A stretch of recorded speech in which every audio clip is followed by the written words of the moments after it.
So hi everyone, and welcome to the information session on summer 2021 and fall 2021 guidance. Welcome to the end of the semester as well. So I'm sure it's a relief to be done with this semester. So congratulations on all of your hard work and getting through the spring semester.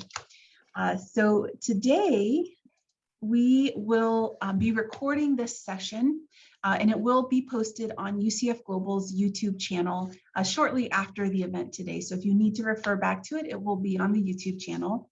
Please use the chat feature if you have questions throughout today's presentation. We want this time to be useful for you and for you to get your questions answered. Now, I will say if you have very specific questions about your own personal circumstances, it's probably a better idea to meet with an immigration advisor after the session or sometime next week so that we can help you with those particular questions. And also the UCF Global International Student and Scholar Services team is here and will be monitoring the chat to help with the questions. So they are pictured here, but this is the team that has been supporting with all of the inquiries throughout the pandemic and will continue to be here to support you with questions as we go. So to give an overview of today's agenda, we are going to talk about the guidance from the Student Exchange Visitor Program for the summer 2021 and fall 2021 semester. We'll go into detail on what your enrollment requirements are, also talk about travel considerations, and then we had many pre-submitted questions that we will address. And then also if there are additional questions in the chat, we can also take time to answer those questions. So I just want to give a disclaimer here. As you know, that the situation with COVID has been incredibly fluid. And so the information presented here could change, but as of today, this is the current and correct information. As we get started, it's important to have a basic understanding of some key terms because I'll refer to these terms throughout the presentation so that we're all on the same page. So the first key term is SEVP. This is the Student and Exchange Visitor Program. This is a government agency that's part of Immigration and Customs Enforcement within the U.S. Department of Homeland Security. So SEVP is responsible for SEVIS and F-visa students. Now, SEVIS is the Student and Exchange Visitor Information System. I'm sure you've heard this term before. This is the government database that's used to report information about your program, and it's required for any school who wants to host international students. So all of your UCF Global advisors are designated school officials in SEVIS, meaning they use SEVIS to update your information, but also to issue your I-20 or DS 2019. And then finally, your I-20 is the official document that's issued in SEVIS, and it indicates your eligibility for an F-1 visa. It also gives information about yourself and your program and the duration of time of your program. So those are some terms that we'll use frequently throughout the presentation. So let's get right into the guidance. Let's start with summer 2021 because it's different. Summer is different than fall. So let's first talk about summer 2021. So because UCF is still kind of operating in a hybrid type environment, meaning many classes are still online, some are in person as well. There is no changes from the current guidance, meaning the same guidance that was in place for spring, this semester, spring 2021, will continue into the summer. This means that students who are continuing in their program can continue to take online classes. There is no requirement to have an in-person class if you are continuing in your program. Students who are starting a program in the summer or have had an I-20 that's issued with a start date in the summer will need to have at least one credit one in-person class, but the rest of the classes can be online. So there's no changes from what was currently in place for the spring semester, which is great news. Things can continue as they have been. But let's talk about who actually needs to enroll in the summer, because not all students need to enroll in the summer. So you are only required to enroll in the summer semester if any of these things apply to you. And let's go through them one by one. So first, you need to enroll in the summer if you have an I-20 or a DS 2019 with a summer 2021 program start date. So for example, maybe you had been enrolled online from home and are coming to the United States with a new I-20 for the summer. You need to have enrollment, full-time enrollment in the summer. If you are graduating in summer 2021, meaning summer is your last semester in your program, current program at UCF, you also need to be enrolled full-time. And also all of our students who are enrolled in the intensive English program or the UCF Global Achievement Academy pathway programs must be enrolled full-time. So if none of those situations apply to you, summer is considered a vacation period and you are not required to enroll in the summer. So if none of those three things apply, you do not have to enroll in the summer for immigration purposes. Now, graduate students have some additional considerations. So graduate students, if you are already in thesis only, or if you're already in your dissertation phase of your program, even though summer would be considered a vacation term for immigration purposes, you also need to be aware of the College of Graduate Studies policy on continuous enrollment. So that policy is listed in the graduate catalog if you want to refer to it. But basically, students who have entered thesis or dissertation need to be enrolled every semester until they graduate. So there are exceptions to that, but that would require a special leave of absence, usually from the College of Graduate Studies. So here is where the immigration policy differs slightly from the university policy for enrollment for graduate students. Also, graduate students, if you have funding in the summer semester, such as an assistantship, enrollment, full-time enrollment is required to maintain your eligibility for that funding. So even though the semester would probably be a vacation, considered vacation period for your immigration status, if you do have funding, you will need to be enrolled full-time to maintain that funding. So if you have questions about that, it's a good idea for you to talk with your supervisor and your department if you have more questions. So what are the enrollment requirements if one of those three situations applies to your situation? If you need to enroll, what are the enrollment requirements? So let's first talk about students who are graduating in the summer. So if you are in a bachelor's degree program and you are graduating in the summer, you're required to have 9 credit hours. You do not need any in-person classes in the summer. So once you have the 9 credit hours, you meet the requirement. Our graduate students, if you do not have a thesis option, 6 credits is considered full-time in the summer. With you don't have an in-person requirement in the summer. Students who are in dissertation or thesis only, 3 credits of dissertation or thesis is considered full-time. Students who are in the intensive English program, the IEP, or the GAA prep program, full-time is 5 IEP classes. So you're enrolled full-time with 5 classes. And then students in the GAA program need 12 credit hours, and students in the UI program need 9 credit hours. So that's for bachelor's and graduate students who are graduating, and then all IEP, GAA prep, GAA, and UI students. Now for students who are starting a program in the summer, meaning you have an I-20 or a DS 2019 with a summer 2021 start date, you are required to have an in-person component. So for bachelor students, that means you have 9 credit hours with at least 1 credit hour being an in-person class.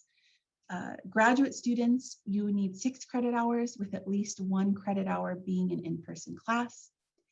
And then Our IEP and GAA prep students need 5 classes. One of those classes you must take in person, though your classes are offered in person. So we know that many students prefer to be in the in-person class, so those classes are offered.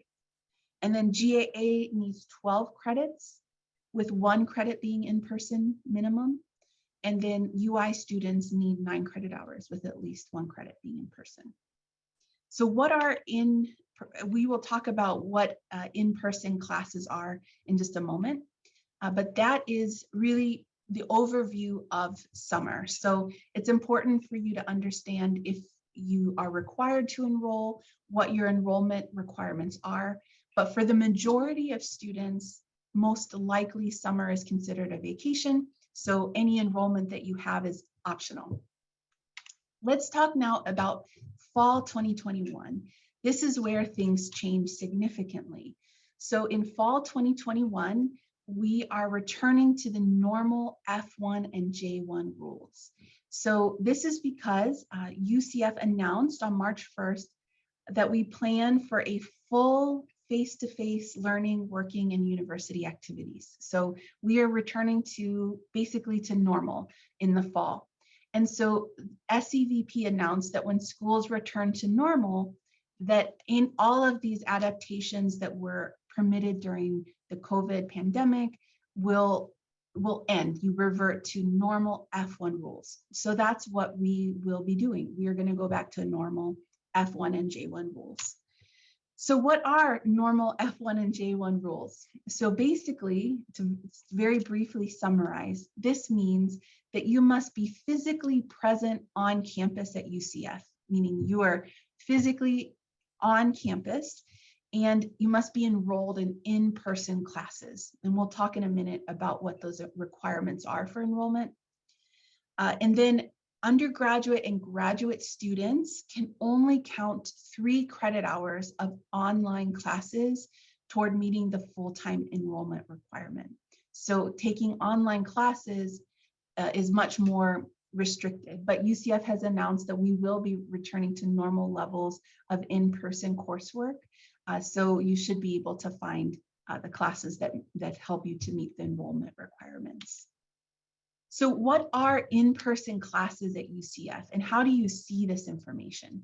So basically, every course at UCF has an associated modality, meaning the way in which the course is taught. You can see this modality when you look at the course details when you're registering for the class through your My UCF account. You can see this usually in the description of the course, but also there's information at the top, usually close to the course name and course number, where you see the modality of the class. So in-person classes are those classes that are face-to-face, and BlendFlex classes count as in-person classes. Mixed mode or reduced seat time, that the M section classes count.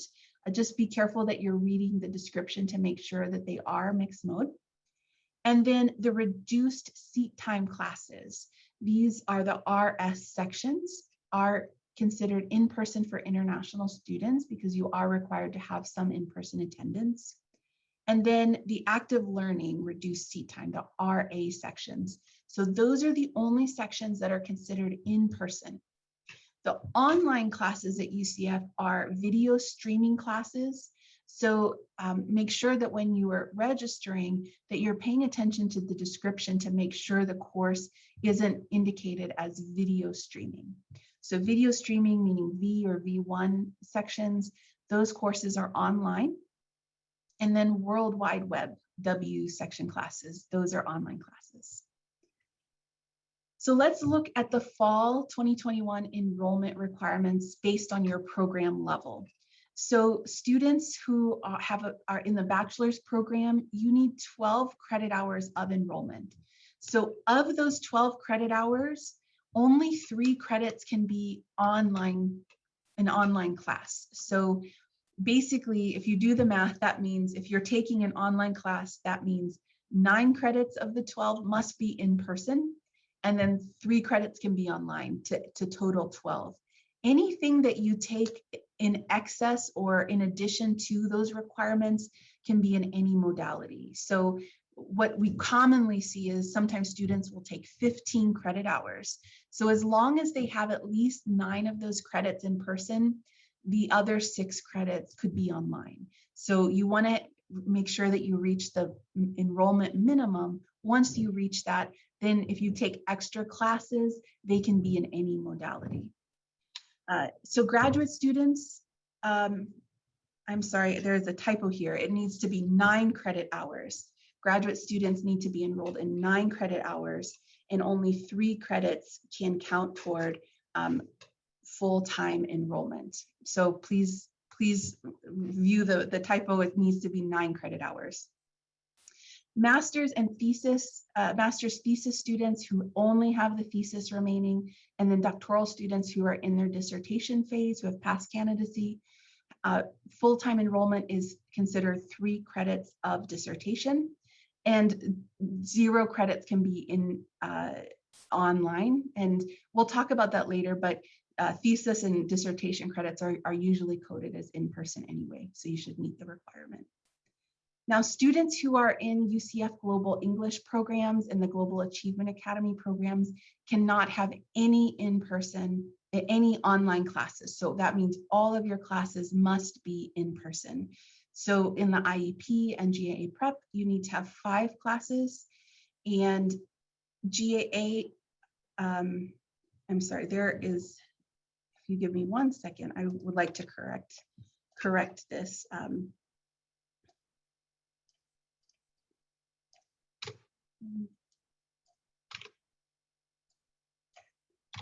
Okay. So there was a typo there. It was listing the summer enrollment requirements, not the fall. So GAA students need 14 credit hours. UI students need 12 credit hours in the fall. So, and then grad students, of course, 9 credit hours. So students in IEP and prep, GAA and UI cannot have any online classes counting toward the enrollment minimum. So let's talk about some scenarios. If you are currently outside of the US, you should plan to return to the UCF campus in time to begin in-person classes on August 23rd. So we'll talk in a minute about travel considerations. But if you're currently outside of the US, you should be making plans to be back on campus in time to take your classes starting August 23rd. So that usually you probably want to arrive at least several days before classes begin, just so that you can get situated and, you know, jet lag and all of those things. So make sure you start making those plans now. Let's talk about the documents that you will need for travel. First, you will make sure that you have a valid passport. Double check to make sure that your passport hasn't expired. You need a valid passport. You also need a valid F1 or J1 visa. It needs to be valid at least through the date of your re-entry to the United States. You also need a valid I-20 or DS-2019 with a travel signature. So travel signatures are valid for 1 year. I'll put information on the screen in a minute about how to request a travel signature if you need one. We also recommend for our current students that you request your transcripts or at least bring a copy of your course schedule. This proves that you've been an enrolled student and that you're enrolled for the fall semester. Additional requirement due to COVID is that the United States requires a negative COVID-19 test within 3 days of travel. And so usually that's submitted through your before you make your travel, before you're able to get on the flight. So how do you request a travel signature? We are doing travel signatures electronically, meaning we will email you an I-20 with a travel signature. So what we need for you to do is just email us at intladvising@ucf.edu and make sure that you give us the following information so that we can help you. We need your full name, your UCF ID number, and then let us know the date of your last travel signature. So you can see this on page 2 of your I-20 or on page 1 of your DS-2019. It's possible you may not have a travel signature, so let us know. But if you do, let us know the date of your last signature, because remember, signatures are valid for 1 year from the date of signature. And then also, please let us know the date you plan to return to the United States. And so once we have that, we will verify your information, and we will send you the I-20 or DS-2019 to your Knights email account. We can only send it to Knights email, not Gmail, not Hotmail, only Knights email, and it will have a travel signature. You'll need to print that I-20 or DS-2019 and sign it and date it so that you have it physically in your hands when you go to re-enter the United States at the port of entry. So you don't just show it on your phone, you need to actually have it printed out to take with you. All right, so let's talk about a scenario. What if you are unable to return to the United States for the fall semester? What happens? What do you need to do? So if this is the case, since we are returning to normal F1 and J1 rules, you will need to submit the exit form to UCF Global by August 23rd. You can find the exit form on our website under the Forms and Files section. You can download it there. When we receive this, what we will do is we terminate the SEVIS record for authorized early withdrawal, which basically means a leave of absence. We'll talk more about this in a minute. Once that happens, you are not required to enroll in any classes, but you can choose to enroll in classes if you want, as long as the classes you need are being offered online. Special consideration for our thesis and dissertation students. If you are not going to be enrolling in thesis or dissertation from your home country, you should plan to submit a special leave of absence to request to the College of Graduate Studies. And then students in this situation will most likely need to receive a new initial I-20 to return to the United States in a future semester. So let's talk about what it means to have a SEVIS record terminated for authorized early withdrawal, or AEW. So authorized early withdrawal is a SEVIS record termination. It basically means that you're taking a leave of absence, and so that you're no longer required to follow the F1 rules once the SEVIS record is terminated. Students would need to have a new initial I-20 to return to the United States in a future semester. But it's important to remember that this does not impact your ability to take online classes or earn academic credit or even achieve your degree. So even if you're not able to return, you could continue to enroll online from your home country and make progress towards your degree. So there are some implications for receiving a new initial I-20, and it's important that you be aware of these when you're making your decisions if you are needing to return to the United States.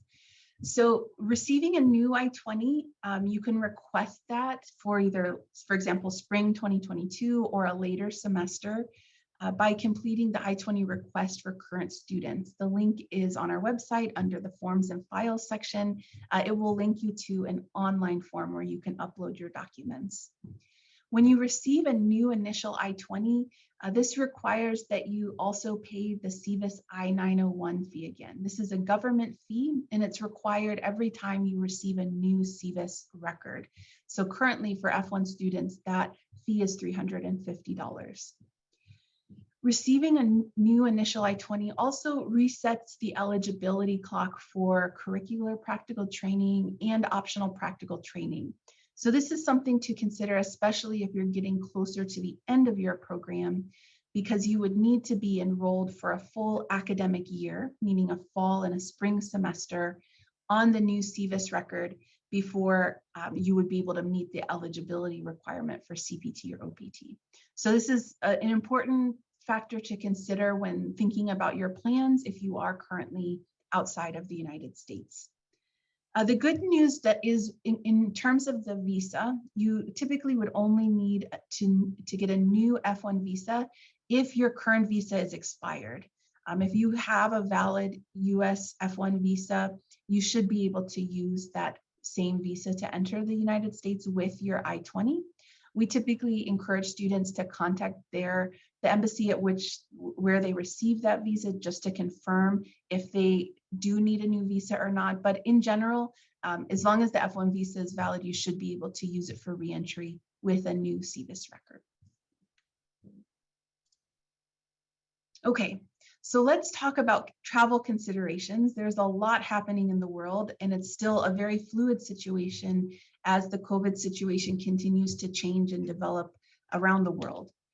So let's just talk in terms of documentation, the things that you need to re-enter the United States. And I mentioned these before, but you need a valid passport, a valid F1 or J1 visa. It has to be valid at least through your date of re-entry.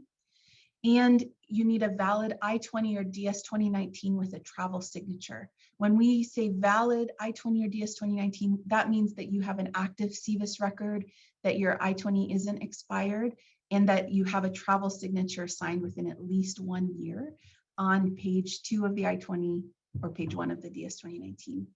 We also recommend, again, that you carry a copy of your transcripts and or your course schedule to show that you've been enrolled as a full-time student. And then also a negative COVID-19 test taken within 3 days of your travel. Again, these things could change, especially in terms of the COVID requirements as the situation develops. But as of today, this is what the requirement is. So where do you find current travel information? So I think probably the best place, because it's so easily accessible and everything is summarized very, very well, is actually the Centers for Disease Control and Prevention, CDC website. The link is a little long, so if you just search for CDC travel, it takes you to a travel page where it explains everything about COVID-19 related considerations during travel. It talks about current entry restrictions to the United States, entry requirements in terms of testing, as well as requirements after you return from international travel. So these things can change because the situation, again, is still fluid, but this is a great source of information because it summarizes things from many different sources in one place. Another good source of information is the U.S. Department of State at travel.state.gov. This will give kind of the most up-to-date information about entry requirements and as well as any travel restrictions. Other sources of information, so obviously when you're planning international travel throughout the pandemic, information related to the airline requirements at the airport, things like that.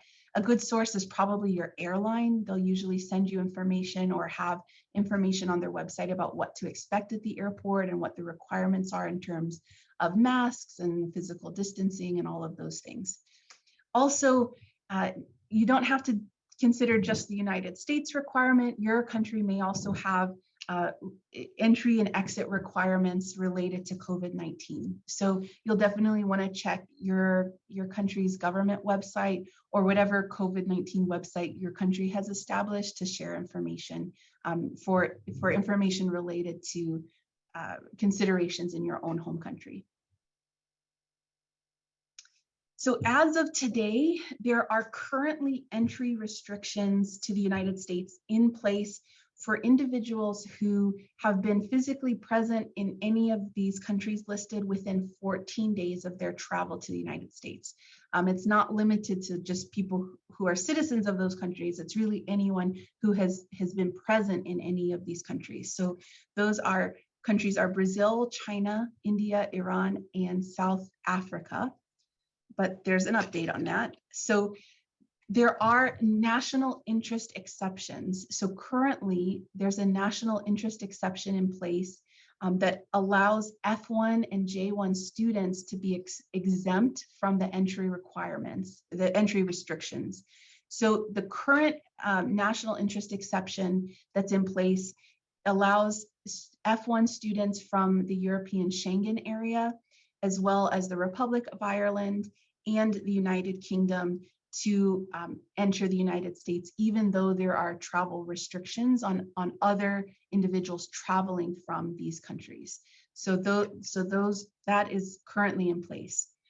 There is a new national interest exception for F1 and J1 students that will allow individuals traveling from Brazil, China, India, Iran, and South Africa to enter starting August 1st if they are either starting a program or continuing a program after August 1st. So at UCF, this basically means you're coming for the fall semester. So to summarize this, if you are physically present in the Schengen area, Republic of Ireland, or the UK within 14 days of your travel to the United States, the national interest exception is currently in place. You can travel. Students who are physically present in Brazil, China, India, Iran, and South Africa within 14 days of their travel will be able to have the national interest exception after August 1st. So as long as you're returning to be enrolled full-time in the fall semester, you can return after August 1st. So before that, you can still enter the US, but it would require you to stay in a country that's not subject to the entry restrictions for a full 14 days before traveling to the United States. So for many, that's a really costly and difficult thing to do, especially during the pandemic. So if you already have, if you're considering your travel plans, you may want to postpone those until the national interest exception is in place so that you can just travel directly back to the United States. No additional documents are needed to qualify for the national interest exception. We had sent out a link in the email notice that we also shared information. It's on our website about the national interest exception. So you can always print that. The link is on the COVID-19, UCF Global's COVID-19 website. You can always print that just to have it, but not required. The only thing that you need is, again, the documents that we've already talked about. Valid passport, valid I-20 or DS-2019, valid F1 or J1 visa, in addition to the COVID entry requirements. So if you are returning from international travel, you probably have questions about what you need to do in terms of quarantining, what is required. As of today, based on the CDC guidelines, UCF is following the CDC guidelines. So the website I mentioned before, the CDC travel, they actually have a whole section dedicated to returning from international travel. And the guidance is now updated to reflect guidance for people who are fully vaccinated versus those who have not yet received a vaccination. So please refer to that page. That information probably can change. It has changed many times over the course of the last year and a half, but definitely check that for the most up-to-date information. So I will start to go into the questions that were pre-submitted. So thank you to everyone who pre-submitted questions, and then we'll go into questions that are from the chat. So first question is, I'm back home and cannot return for fall 2021. Can I still take classes? So the answer is yes, you can take any number of classes online from outside of the United States. But you're not required to if you're unable to return.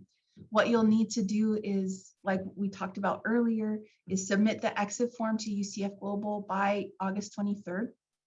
And that will be to request authorized early withdrawal. And then you'll need to receive a new I-20 to return to UCF in a future semester when you decide to return. But will the UCF Global Intensive English Program offer in-person classes? So yes, the Intensive English Program classes will be offered in person, so you'll be able to meet that requirement. Are dissertation and directed research credits considered in person?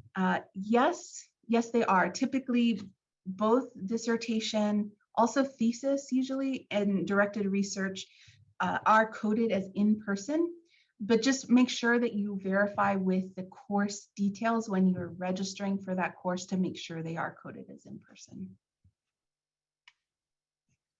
So how can I get a travel signature? Again, please email us at intladvising@ucf.edu. with the information listed here. So your full name, your UCF ID number, the date of your last travel signature if you have one, and then the date you expect to return to the United States. Once we get your email, we will review your information and send you an I-20 2-year NICE email account with the travel signature. You'll need to print that and sign it to take with you when you travel. Does my SEVIS record status affect my ability to take classes? This was a really great question. So no, your SEVIS record status does not affect your ability to take classes, to earn academic credit, or make progress in your degree, or even earn your diploma. So your SEVIS record status is separate from your academic status.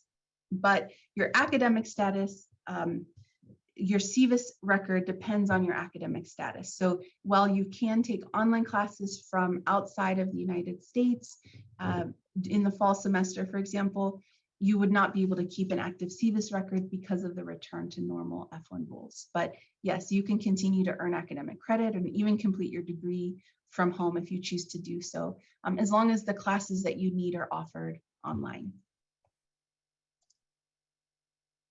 All right, so what are my options if I become ill or if I have a health condition? Great question. So immigration regulations allow for what's called a reduced course load. So if you have a documented illness or a medical condition and it restricts your ability to take a full course load, or even maybe it restricts your ability to take in-person classes, you can request a reduced course load based on the recommendation of your doctor or licensed clinical psychologist. So a reduced course load, if it's approved, could allow you to take as few as 0 classes or also not take in-person classes, but it has to be based on what your doctor is recommending from you. So what you would need to do is download the reduced course load form from the UCF Global website. It's under the Forms and Files section. And there's instructions on the 3rd page that talk about exactly what is needed from your medical provider. There are only certain types of medical providers that are able to issue the letter that's needed. So make sure you review that. Reduced course load forms are due by the add drop deadline during the first week of classes. So you can submit it as soon as you can, but it's due by the add drop deadline. Okay, fall 2021 is my last semester and all of my classes are online. What should I do? Okay, so if you are in the United States and you plan to stay in the United States, you have to be meeting the in-person requirement. So you can request a reduced course load for your final semester if you have less than a full course load to take, but you're gonna need to still add an in-person class. So I would recommend at that point that you talk with your academic advisor to see what other class you might be able to take to meet the in-person requirement. My passport expired. What should I do? So you need to maintain a valid passport while you're in the United States. So if your passport expired or is even close to expiring, you need to contact your country's nearest embassy to start the process of renewing your passport. Now, operations at most embassies have been interrupted because of COVID, so it might take a little bit more time, but it is something that you will need to do.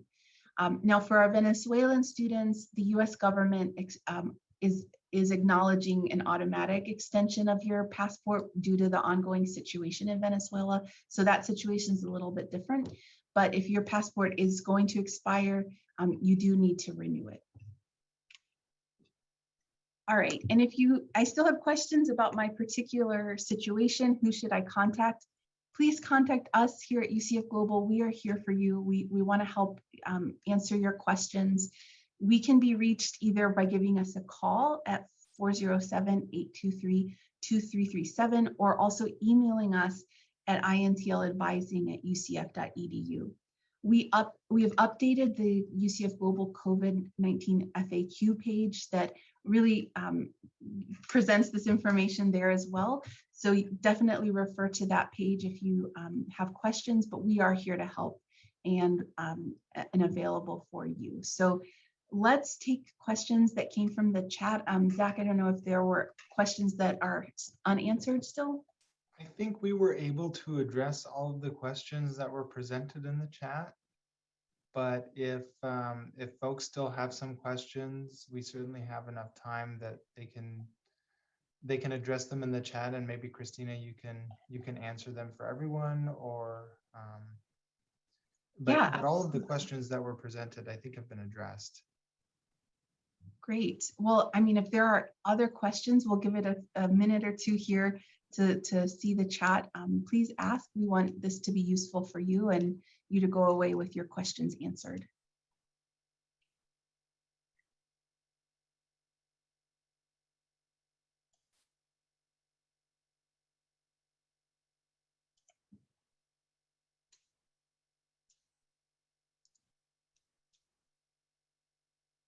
All right, one of the questions is, if your visa expires, can you still stay in the United States with your active SEVIS record? That is a really great question. Thank you for asking it. So when you are admitted to the United States, your F1 visa you need a valid F1 visa to enter the US. You can think about it kind of like the key to enter your house. You need a key to get in, but once you're in your house, the key isn't really that important anymore. So when you were admitted to the United States, you were given an I-94, which for most of you, that's the electronic document you download from the Customs and Border Protection website. And that gives you your status. And so you were admitted either as F1 or J1 status for duration of status.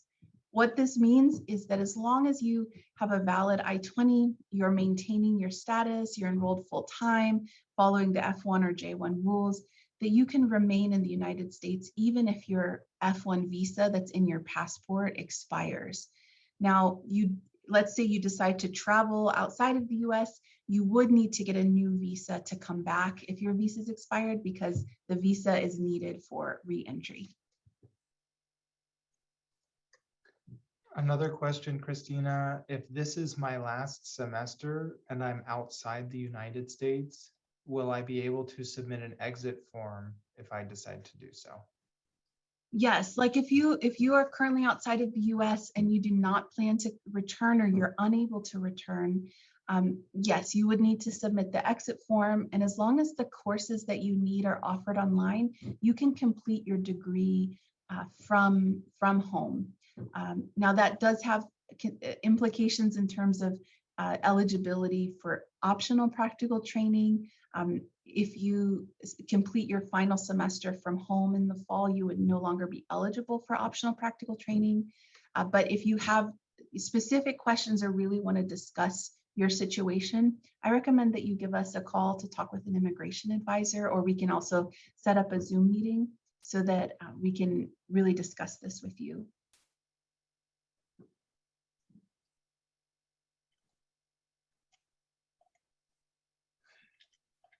I think that's it for the questions incoming through the chat.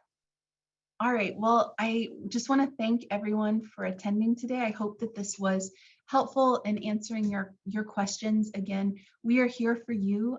If you have questions, please contact us. We're here to support and happy to help. Again, this session will be available on UCF Global's YouTube channel if you need to refer back to it. And I hope that everyone has a wonderful summer. If you're traveling, please be safe and go Knights. Charge on. Thanks, everybody.